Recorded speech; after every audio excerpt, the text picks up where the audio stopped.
everybody, welcome to this week's podcast. If you're watching this on video, you might notice a new background, which I'll talk about later. I don't want to waste anybody's time that doesn't care, so I'll save that to the end. And also, I will be inviting any new contributors or writers who want to join the site, and I want to talk about that later on as well. But once again, I don't want to waste anybody's time that doesn't care about that, so let's jump into what's been going on, and I'll swing back to that at the end. First up, Alex just did a write-up of OpenLara, which is a project that aims to reverse engineer and open source the Tomb Raider engine. And people have already taken that and started porting it to Game Boy Advance, 3DO, and the Jaguar. Modern Vintage Gamer recently did a very awesome video on the Game Boy Advance version, and I've been following different developers' Twitter accounts to see their progress on Jaguar and 3DO. And overall, it is an amazing dev project that I'm very excited to see where it progresses. Now, respectfully, I do want to make sure that I put this into perspective for non-devs. This doesn't automatically mean that you're going to see a fully working, completed port of Tomb Raider to every platform that you love. It's more of a proof of concept thing and allows developers to kind of take a look at different platforms and take an existing engine and move it over to it. So kind of like porting Doom to everything. You wouldn't necessarily want to play Doom on your refrigerator's touchpad, but the proof of concept makes it awesome and other people might learn from it. And by saying that, I am not trying to take away from any of the work any of the awesome devs have put into this. I just want to make sure that people don't misunderstand and think that suddenly there's a perfect port of Tomb Raider available on all platforms. However, if you are a developer, this is incredibly exciting, or if you're just a nerd like me that likes to follow the dev scene, because it just shows what could be done. And I also like to see what could have been done should this game have been ported to these other consoles. So if you're interested in any of that stuff, even just a little bit, start by scrolling through and reading Alex's post, and then maybe check out MVG's video and some of the other info out there. And of course, you could also even go straight to the GitHub and see exactly which platform you would like to mess around with that it has already had a port started. So very exciting project, absolutely worth your time looking into, even if you're just a little bit into dev stuff. But I just also wanted to make sure that no one accidentally put pressure on any of these devs expecting a perfect port tomorrow. This stuff takes time, and it might not ever happen depending on the console, but I still think it's amazing. This week's podcast is once again brought to you by JLC PCB, and this week I want to talk about how to order a stencil along with your PCB order. So first, why would you want a stencil? Well, if you have a PCB with a lot of surface mount components on it, manually soldering each component is a giant pain and takes a lot of time. So if you have a reflow oven, or if you're really good with a hot air rework station, you could use a stencil to drag solder paste across just the SMD pads, use tweezers to place your components individually, and then just use heat to stick them to the board. Now, how to do that would require an entirely separate video, but if you know that that's something you want to do, and if that would make your life easier, all you have to do is drag your Gerber file the same exact way you normally would into JLC PCB's website, and then select all of your options and scroll down to the bottom to select a stencil. Then if you want, you could also say if you want just the top or bottom of the PCB, or if you want one stencil for each, which of course would add a little cost because it's making two different stencils, but that's all you have to do. Also, if you're like me and you've placed a PCB order but then forgot to make a stencil with that, you could also just have only a stencil made for you. The options are all the same as if you had added it along with the PCB. You just have to select top, bottom, or both, or one or two stencils. Also, while this does affect shipping, JLC PCB offers many different shipping options, ranging from incredibly affordable to expensive, but arrives very quickly. So absolutely whatever shipping options for your budget, wherever it is that you're located. I'm showing options for both US and Canada here, and shipping's never going to be a problem with JLC PCB. So that's it for this time, but check out my other JLC PCB segments and previous weekly roundups for more info on how to order PCBs, how to order PCB assembly, and more info on the company. I recently updated and reposted a guide that shows you how to get lossless captures from OBS. And I want to make sure I'm clear that this guide is aimed towards people doing video analysis or comparisons, and I am not implying that everybody needs to use lossless compression algorithms for their captures. That is absolutely not necessary if you're just streaming or if you just want to make a fun video with some game footage in it. And in fact, I'm going to have a whole other series on how to get started as cheap and easy as possible for streaming. thing. But if you want to know the answers to that now, just check out Epos Fox's channel. Absolutely everything you could need there, a wealth of information. But this and the stuff that I do is really focused on other content creators, and specifically people who are doing things like comparing two scalars or comparing two versions of a game, because I have seen many times over the years people pointing out things that they think are wrong with the scalar or the game, but they're actually pointing out things that are the side effect of an improperly captured video, whether it's hardware or software. And that's what stuff like this is for. And I had used OBS for a while, and then it just stopped working, and I couldn't figure out why. And I thought it was a Windows 10 random update, but it turns out that DataPath updated one of their drivers for the Vision series, and those capture cards wouldn't look right if you used OBS with the previous settings. So I had taken the guide down, but once I learned about that and the RGB Easy plugin that someone created, I went back and took another look and worked with the person who helped me the first time, Yoshiyuki Blade, to pre-configure an OBS installation that's portable with all of this ready to go. So that's the guide. So if you want to take your existing installation and just add it and change it yourself, you could do that. If you want to download the portable build, you could do that too. I would recommend that because I have 4 or 5 portable builds of OBS so that I don't have to worry about global settings. Because my biggest complaint about OBS for stuff like this is whenever you need to change your capture settings, there's like 4 different places and 10 different things you have to change.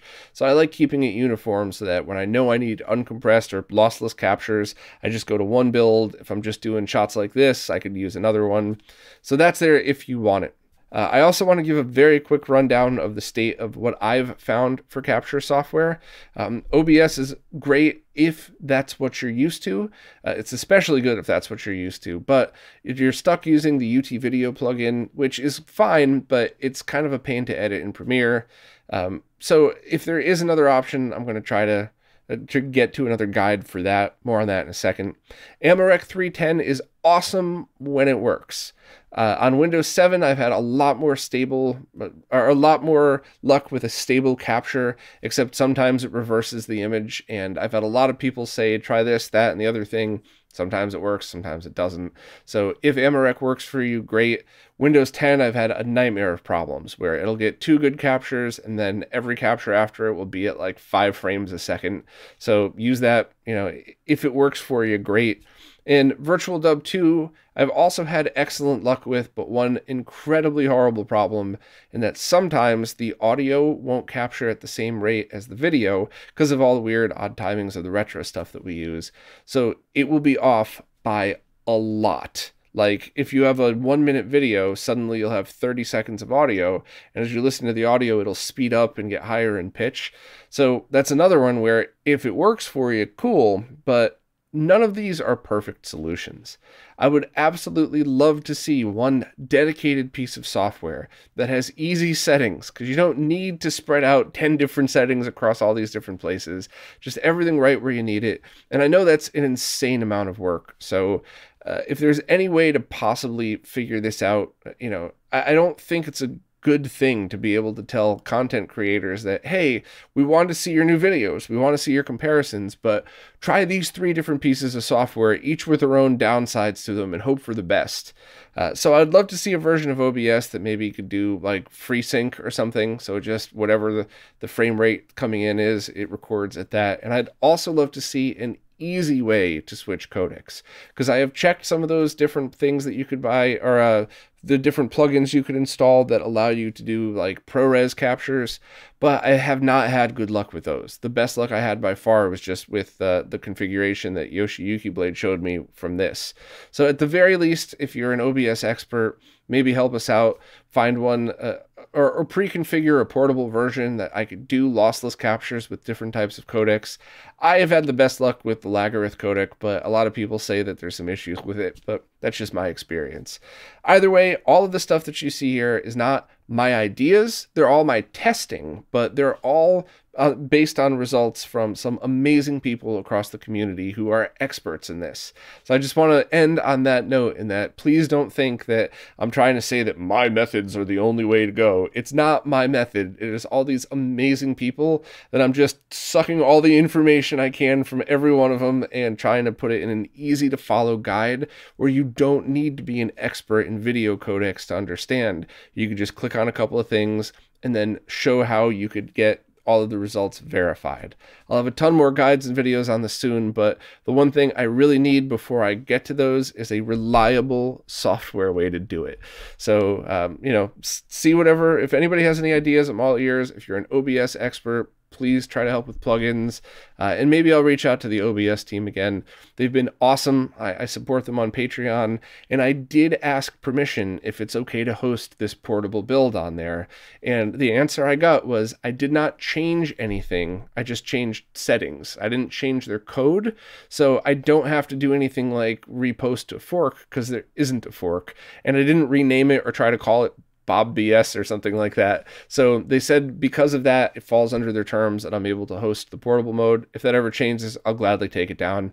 I like that team a lot, and I certainly don't want to piss them off. But if you can help in any way, please let us know, because we need an easier way to do this. Louis Cesaron just rented and tested out an OLED-based Sony PVM monitor from 2011, and I was really curious to see the results, especially based on the test results of the first edition LCD PVMs, which were terrible for gaming. I'm sure they had a purpose in their release date, but gaming was definitely not it. So it was pretty cool to see that he tested that at about half a frame of lag or less, but not only that, it was across both progressive and interlaced signals.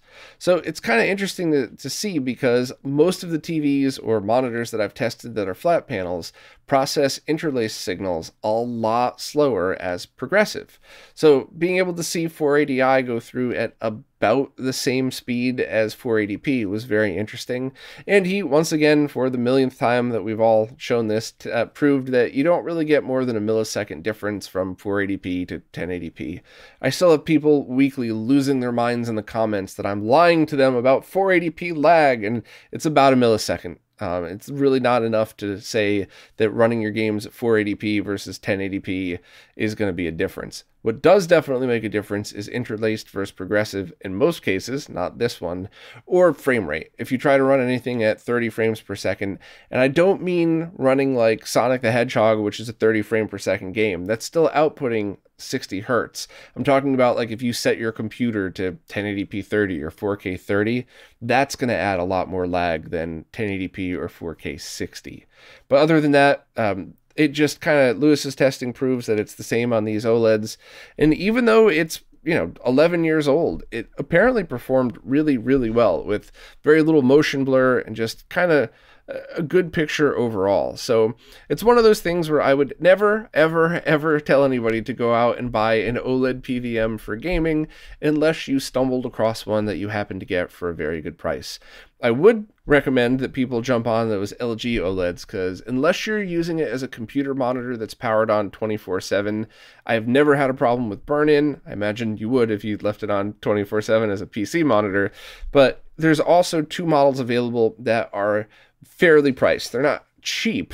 I have a $250 TV that performs fine. These are $800 or $1,100 for the smallest 48-inch, but that's a 4K 60 OLED and a 4K 120 OLED. So if you were looking for a 48-inch 120 hertz OLED gaming monitor that you just weren't going to leave on 24/7, it's a lot of money at $1,100, but I doubt you're going to get much better for that price range. And I think that's kind of the important thing. So please check out Louis's video if you want to see more info on all the things that he found.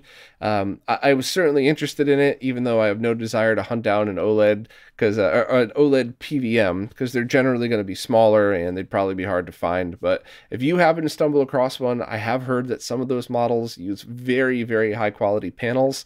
So technically you might be able to get a slightly better picture than a brand new LG OLED, but I'm sticking with mine. Mine's only a 2016, and I still love it and think it's awesome. And I've seen the newer ones, and they're even better. So if you want to get fired up about display technology, check out this video from Lewis, and check out the links to the different OLEDs because they're pretty awesome. Tito from Macho Nacho Productions just did a review on an all-metal case for the Game Boy Color that turns it into a Game Boy Pocket-sized shell. So basically you take out the guts from your Game Boy Color, you add a new IPS screen, and then you put it in this new case, and the feel and look is that of a Game Boy Pocket, which Tito says it's his favorite from all of that form factor Game Boy, and I only had one for a very short period of time, but I really agree that it's an excellent form factor for those. So if you're into all of these very cool handheld mods, I mean, you should be subscribed to Tito anyway, but this is an interesting one because I've always liked the feel of the metal shells. They are a little heavier, and they're not for everybody, but it's definitely unique and worth looking into. And I also think that changing the form factor of something like this is a pretty cool option as well. So obviously Tito goes through all of the installations, the pros and cons and everything else. And there are links to get it right here if you're interested yourself. But I just thought this was a very cool install. And it was one of those things that it might be easy to overlook and just like, oh, another case for the Game Boy. But it's not. It's definitely different. And I'd like to see more form factor changing type cases just for the heck of it. I mean, because of the board layout, I don't think you'd be able to do like a vertically oriented Game Gear, but you would probably be able to do something a little bit different with the Game Boy Advance. I've already seen the SPs have those cases where they get stacked up vertically. That was very comfortable and pretty cool as well. So I definitely think there's a market for it, and I hope more people jump on board and have their own creations. And of course, I'm sure we could rely on Tito to tell us all which ones are the best and which ones are worth our time. Holy crap, I am so excited that I finally get to talk about RetroNAS, a free open source piece of software created by Dan Mons that runs on any Debian-based Linux installation. And while you could use any hardware you'd like, it's recommended that it has a gigabit Ethernet port and either a USB 3 or a SATA port, or both, depending on the device. But other than that, you could pretty much use anything, including a Raspberry Pi, and even if you don't have a Pi 4, because they're out of stock like everything else, you could start on an older device and move on to a newer one. And if you're using a Pi, you could just swap the SD card and the hard drive over. You don't need to do anything else. So it is a pretty awesome software package. And I think I did an okay job in the introduction video, but I did want to mention a few things here. Now, I did an interview with Dan where we discussed all of this stuff in a podcast, and I think we dug into a lot of things that might help clarify things for people. So please check that out. As always, with all of these audio-only podcasts, they're available everywhere you could find audio podcasts. I don't discriminate. If somebody hosts a podcast, it's there, and that's all I really care about. Just as many people to get these as possible. So whatever's the easiest way for you to watch or listen, definitely check that out to hear more directly from Dan. And I did an interview with him a couple years ago with a very silly thumbnail that I should probably update. That really did make me laugh because I'm a dork that laughs at my own jokes sometimes. But it was a fun interview the first time if you want to learn more about Dan and the things that he's worked on and his crazy CRT and arcade collection and all that stuff. But back to RetroNAS. I did want to take a moment to explain some of the things that were either cause of confusion or just things that people wanted more info on. I'll start with something that I thought I was clear about in the video, but maybe people didn't make it that far into the video before commenting or something, but this is not just a network share. I mean, it kind of is if that's what you're looking for, but the difference between running RetroNAS, NAS meaning network attached storage, versus just running any kind of NAS or network share is that you get all of the different protocols that are required for a lot of older things that don't run on newer protocols, plus proxies for older computers to connect to the internet, symlinks, just a bunch of stuff that would really make most people's lives easier. I think who is RetroNAS for is almost anybody in retro gaming with multiple devices that wants an easier way to do ROM collections and other things. I think a much easier answer is who is RetroNAS not for? And if you have all original consoles and all original games and maybe a MiSTer with a USB hard drive or a big micro SD card and that's it, then yeah, then it's probably not for you. Just stick with your storage. And I mean that respectfully and with love. I'm not talking down to anybody. I'm just saying, no, you probably wouldn't benefit at all. But most other people should give the intro video a shot. Now, to clarify some of the things, the number one question we got was, is there a Docker available for my personal NAS that I have at home? And the answer is no, but there are some workarounds, and we're hoping other people will jump in and contribute. So if you're running something like an Unraid server or anything that could run a VM, not Linux on Windows, but VirtualBox or just an Unraid VM, you could load up Debian Linux, follow Dan's instructions, and be able to get Unraid or get RetroNAS running that way on Unraid or any other system like this. You would just have to create a share on your existing array that, maybe call it RetroNAS or something, map that to RetroNAS, and you're good to go. And the good thing about that, especially if you're running something like Unraid, if there's ever an easier way to do that. I know I spoke to Ed, Space Invader 1, and he's considering looking into a Docker that's essentially a VM, but in a Docker for all the right nerd reasons that I'm not quite smart enough to understand. But even if that ever gets upgraded to it, so, a nicer interface through Unraid, all of your ROMs and all of your collection don't get touched. You could just delete the other VM and then load up this Docker, and that's it. Now, obviously, you don't want to do that if you've created a drive inside your VM, but you wouldn't want to do that for this. You want to create a folder on your existing array. And if you do it right, it's a very easy upgrade. We're talking, I don't know, maybe a half hour if you're, drinking a beer and taking your time, clicking with one finger at a time. But I've messed around with this a lot, and it does seem pretty easy. So that part, if you have a device that runs a VM, once again, not Linux on Windows, but VirtualBox, something built into your Linux server, that's an easy workaround for right now.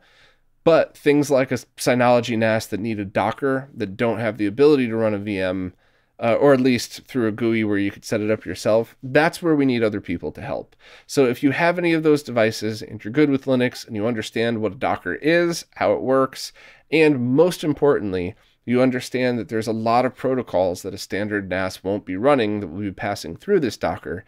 If you could make all of that work, please do, and please share, because this is a free open source project and I want more people to use it. And if you already have like a Synology NAS with 5 drives in it, there's no reason to do anything else. Although you could attach a Raspberry Pi to that and then just map RetroNAS to the share on your Synology.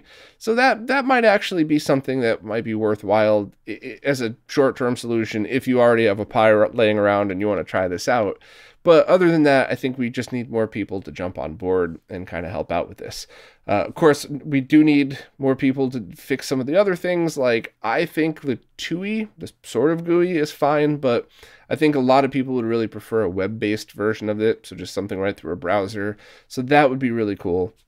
And there's a whole bunch of other stuff that's going to be out soon as a result. I talked about some of the things in the intro video. I just received the parts, so I'll probably start testing by the end of the week. And I do want to do a couple more videos on this. Sorry if it gets annoying to people, but I just really think that tutorials and stuff to help people get started is going to not nearly be as fun or exciting a video to watch as like a new product reveal or like some of the comparison stuff I do. But I think in the long run, it'll benefit people more. And the one I really want to do a video on soon is take any busted ass old laptop with a broken screen that barely even boots and turn that into RetroNAS, because the thing I love most about this is that it's free, and now not only do you not have to possibly buy new hardware, you could take something that was totally junk and you had it in a pile to bring it to a recycling center to get stripped. Now you could reuse that piece of hardware. And if it's a laptop, it's low powered. So you're not even jacking up your electric bill with it if it's running 24/7. So I will get back on all of those things. I'll have a bunch more content, but please start with the intro video, start with the interview with Dan, and of course go through the GitHub in the wiki that Dan wrote and just get started and have at it, because I have a feeling this thing is going to grow fast and evolve pretty quickly. And if you're an early adopter, it's not one of those things where you're going to have to erase everything and start from scratch. The most time-consuming part by far is curating your ROM collection and get everything the way you want it, and that will not change. Or if it does, like if you upgrade to a big fancy server, you just have to copy them over. But keep the same file structure. You don't have to go through all that work to curate all the ROMs. So very excited that we get to talk about this, and I really hope it just becomes a normal part of our retro conversations. Lou from Lou's Retro Source has us covered once again for weekly Mister updates, and as always, if you want all of the detailed info, please check out Lou's video, but I'm just going to scroll through real quick and only add my thoughts where I think it's relevant or feel like rambling. But anyway, there's more updates to the Saturn and PlayStation cores. I watched the video that SRG320 posted, and it was so cool to see Radiant Silvergun looking that good on the Mister. So big things for both of those mammoth platforms, Saturn and PlayStation 1. Also, Hotego's been busy as usual. There's been some more debugging for Sega System 16. He's about halfway through the Neo Geo Pocket CPU core, or just the CPU part of the core. So lots of progress there. Also, I guess full schematics were found for the game Track and Field, which will make reverse engineering a little easier. It's still incredibly hard, but anything like that helps. Also, Lewis from Zez Retro just did an interview with Porkchop Express, and I haven't had a chance to listen to it yet, but I'm really looking forward to it because I've been following Lewis for a while now, and I always really enjoy his conversations. And I've been working with Pork and have covered his work for years now. I think I've covered almost every one of his products, and I'm a big fan of them as well. So really looking forward to hearing them have a conversation and see what they talk about. And also, Pork had teased on Twitter a new I/O board that's designed for use with dual SD RAM. So the very short overview is it's speculated that some future cores might require 2 RAM modules. Not a size issue, but a bus issue, so you need 2 running at the same time. The problem with that is the I/O board, the thing that gets you analog video out, plugs into one of those ports. So anybody that's ever seen the post on direct output knows that you could do HDMI to RGB right from there. You could even stream with that, so you just need an HDMI splitter, send one to your capture card, and then just compensate for the size, send the other to your HDMI to VGA converter, and you can get SCART out that way. So there's already a decent solution, and the one that Pork's working on looks to be more of an integrated thing with a switch, an easy switch just between analog and digital, and composite video output. So respectfully, I really hope that this project kind of adds a lot more to what you could do or features. Because while I do think composite video is awesome, you could kind of do that as an external module. So hopefully there's some more options in this and some more features built in. But either way, I love to see different projects come out, and I love to see different people's takes on it. So the good news is, regardless of what anybody else comes out with, you could always just use direct out and even a splitter if you need 2 RAM modules. But it's not looking like that anytime soon. It looks like the Saturn and PlayStation cores should be okay on one, but I don't think that's set in stone yet. So at least there's other solutions out there. Also, Antonio Villena has a few other Mister setups with Mister customization setups with consolidated MT32 Pis. So that's basically when you want to use a Pi Zero to emulate just one of the audio modules and have that connected through the Mister. It's very cool stuff. There was been a couple of videos out on it, and they're also selling fully assembled MT32 Pi kits. So if you're interested in any of that, please check out Lou's video and of course the links to Antonio and then the Tindy page. And some other random Mister updates. The Coco 3 core, Color Computer 3, has been got an update that now supports memory sizes up to 16 megabytes. The Einstein TC101 core has updated support to its successor, the Einstein 256. And of course, Modern Vintage Gamer just posted an awesome video promoting and highlighting Mister. It is exactly what you would expect, and he does what he does best. He goes into some technical detail, but then explains it and demos it in a way that anybody could understand. I thought it was a great video, and the only thing I wanted to add that I think I might have been a confusion is the price that MVG talked about at the end was in reference to the part shortage and unfortunate scalping and things that have been going on. So the DE10 Nano kit, the main brains of the Mister, the FPGA itself that it runs off of, has gone out of stock, and people have been scalping those, and even kind of reputable resellers had jacked the price up anyway. And I don't think that's anybody's fault. I think that's just supply chain stuff. I wouldn't consider that part of it scalping. So whereas a full kit that might have cost you $400 last year with an IO board and everything you need, that might be a lot more money now.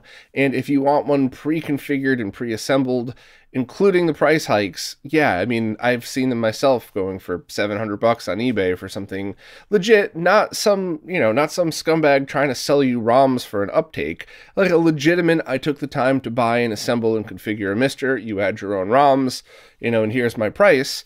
The price is up to you, but I have seen them go high. So that's what MVG was referring to. If the DE10 was still in stock, you could get started for definitely under $300 and have a really great setup and a really good experience. If you want fully featured with JAMA out or also RGB, or depending on the setup, maybe both, there's a whole bunch of other options out there that, yeah, it could start to get pricey, but the problem is just the part shortage and getting a DE10 and the stuff to go with it. So I genuinely don't know if people just misunderstood what he said or if they're just typical loser trolls looking for attention. I don't know. I'm trying to hope for the best and try to address an actual problem and not just trolls. But I just wanted to let everybody know that. That's where the price came from. And right now, it sucks for all hardware. It's nobody's fault. It's you can't blame a company or a project. And it's so frustrating to see people come after creators because they're talking about it. Oh, you're a piece of shit. Why would you talk about Mister now when you can't even get a DE10? You know how many times I see that in the comments? Like, if you want to get yourself banned, that's the easiest way to do it. And it's just, I just wanted to make sure I was hopefully addressing people that may have just honestly misunderstood and didn't realize that the prices had changed that much because of lack of parts.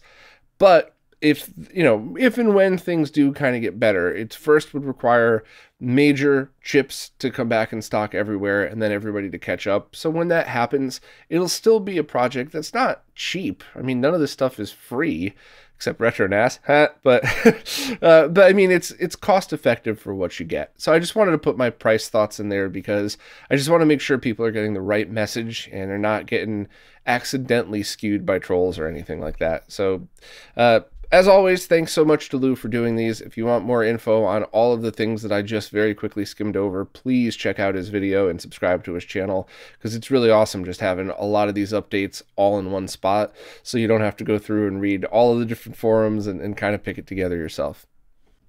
So at the beginning of the podcast, I mentioned that I wanted to bring on more contributors, but I didn't want to just drop that in at the beginning. I wanted to explain exactly what it is that I wanted to accomplish and who I was looking for. And one of my major goals for this year is highlighting more content creators in the scene, because I've tried my absolute best to highlight as many projects and developers as possible. And I've never intended to exclude content creators. It's just I didn't do as good of a job as I could have. And I want that all to change. And while this is a very cheesy but 100% accurate example, I've never once introduced myself as RetroRGB. I'm always introducing myself as Bob from RetroRGB because to me the site was always designed to highlight everybody. Even when it was just Cousin Scott and I working on it, I still knew that a lot of the knowledge that I was getting, even though I did my own research and my own testing, was still a result of being the middleman siphoning all of this awesome info from all of these amazing people that I've learned from and just trying to get it out into one place. So I'd like to take this opportunity to really push forward in highlighting more content creators. And if you're somebody that just wants to occasionally write a post or two and you're not really a content creator, that's cool too. But the other focus that I want is here's just a random example. Let's say you're a YouTuber that's just looking to get your name out there a little bit more. And maybe you do stuff that's very cool, but not a typical fit for RetroRGB. So maybe you do pickup videos and room tours and stuff like that, which I love, by the way. Zero disrespect towards that. But you also want to start working on other stuff. So maybe you do a very quick video on a firmware update for a new product or something else that's coming out, and then just do a quick blurb. And I do like the format that I've been sticking to, and like just the facts at the top, the links, and then your thoughts below, and of course the video up top if it's a video being highlighted. And I kind of feel like we might all be able to help each other out, because even if people might not notice right away, people will absolutely start to see new content creators come in, and if they like your videos and like your writing, you probably will earn a subscriber out of that and then get to grow the things that you normally do too. Honestly, though, I really, anybody is welcome who has a passion for this stuff, but I do want to make sure to highlight more of the amazing content creators that are already out there, because there are so many good people that just aren't getting noticed, and they absolutely should. And it sucks because maybe they don't do the stupid face in their thumbnails, and that's the only reason that their channel isn't getting picked up. I want to change that. I want to try highlighting as many good people as I can. And, I mentioned good people, and I know everybody hates when I say anything negative, but life isn't 100% positive, and not everybody is awesome. And I've heard so many times I've been accused of being an elitist gatekeeper, but no one who's ever worked with me has called me that. It's only people who haven't. And honestly, whether you're offended by this or not, if you are a liar, a thief, or somebody that is intentionally, on repeated basis, gone out to harm others, I don't want to have anything to do with you. Everybody makes mistakes. I don't like seeing people who make one mistake get harped on. It's not fair at all. The people I'm referring to are intentional repeat offenders, and they're not welcome, and they'll never be welcome as long as I'm even a slight part of this. So, criteria, my gatekeeping for this, are you a person that just tries their best and could do a legible post of a paragraph with some links?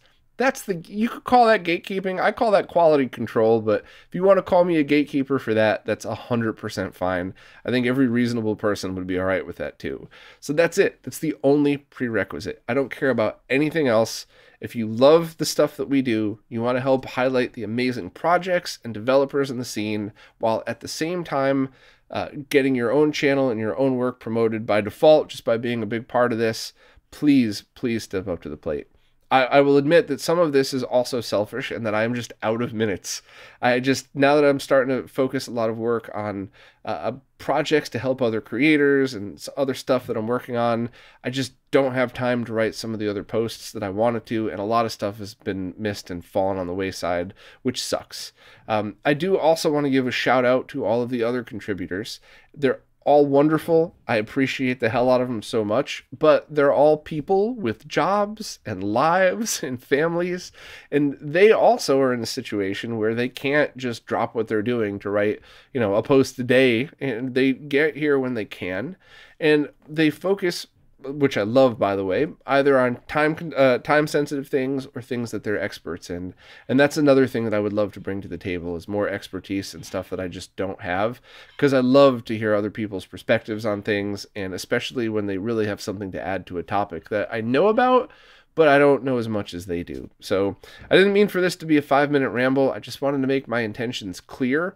And if you decide that you don't like me or what I'm trying to do, I just hope that you decide that because of what I really mean, and not because I explained myself wrong or something. So, I tend to piss a bunch of people off every time I'm open, honest, and transparent, but I mean, I guess that's just who I am. So if you're looking to grow your channel and to get your voice out there, and you just are somewhat easy to work with and want to give it a try, please let me know. And there's no requirements or anything. You could do one post and decide it's boring and never post again, and there will be nothing but appreciation and love from me. That's totally cool. Give it a try and see what happens. But anyway, I just hope to see the scene grow so much more. There's so many amazing creators out there that I really, really want to highlight, and I mean, what better way to do that than help highlight yourself? Well, that's it for this time. I did want to mention my setup real quick for anybody that cares, but if you don't, please turn this off. I don't want to waste anybody's time. But so I have a few changes this week. Obviously, I moved things so the CRT wall's behind me. I think I figured out how to mount my camera here. I'm waiting on a couple other parts because it's not quite the way I want it, so the angle will change by the time I get everything done. But so far, so good. The new PC's been running well. My buddy Arturo let me borrow an amazing capture card that I'm using for the first time right now, that I'm going to be doing some testing and a review of. So hopefully that'll get things better. I think I like this. I think it's going to stay this way. I think my workflow is probably going to change a little bit, but I'm still unpacking, believe it or not. Like, I still have 25 boxes over there I got to figure out what to do with, and I want to get as streamlined as a setup as I had in New York City, just, actual room to stick my arms out. So the only downside I think of this setup, unless somebody finds a mistake, is that I'm in front of a window now, which means, as you've seen in this podcast, the lighting changed, the color temperature changed. Sometimes I'm squinty because the sun's right in my eye, and other times, I'm bug-eyed because it's dark. And for some reason, I don't know if it's the capture card, how close I'm standing, the angle, but my eyebrows look huge all of a sudden. Do they always look this big? But yeah, so I just wanted to talk about that first for anybody who's just a nerd and curious like me, or if you're another content creator that sees a mistake that I didn't pick up on, which so many people have over the years, and I just love it, and I'm so appreciative when people tell me, because sometimes I just miss stuff.